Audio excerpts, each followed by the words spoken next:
đi làm người Tây, chắc nên là báo số tiền nộp phạt. Dạ. Nên xem nộp. Đầu rồi, nó làm nó bông rồi. Hả? Để ra. Dạ. Bông rồi cho cháu mua đi. À, trong mình ạ.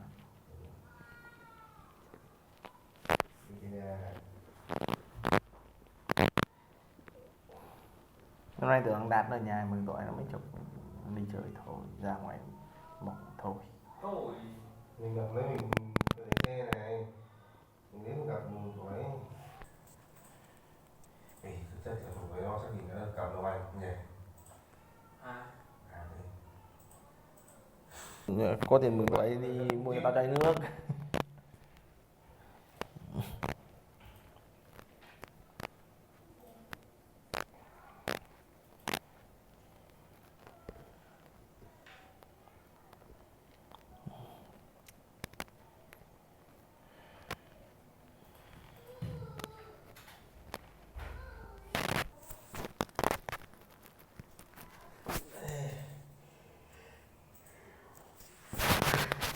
Ra mà đi ấy mua cho má này chó không mua. Đi sang tận Thanh Hóa gửi cho má ngon. Đừng có kể cho má là tức Thanh Hóa mua rồi.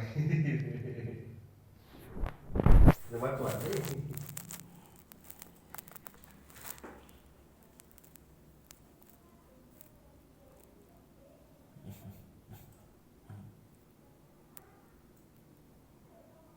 Qua chai nước lọc đấy bao nhiêu tiền? 10.000 ạ? Tổng 5 chai 70.000. Bây giờ 3 lon bò húc là 50.000, 17.000 lon. Mua ngoài 3 lon thì 40.000 sao không phải 13.000 lon rồi. Nhớ biết chắc vậy. Tầm đấy. Đấy, rồi.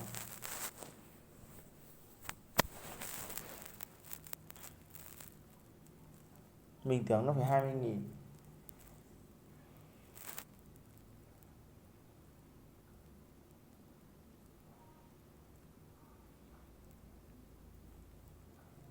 Nhà ông rộng này.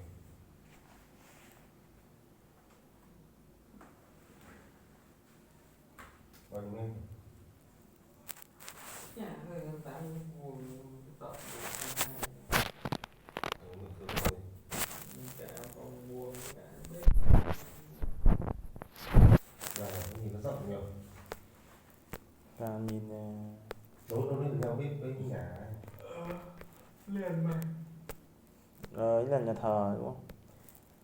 Nhà thờ giữa rộng. Từ được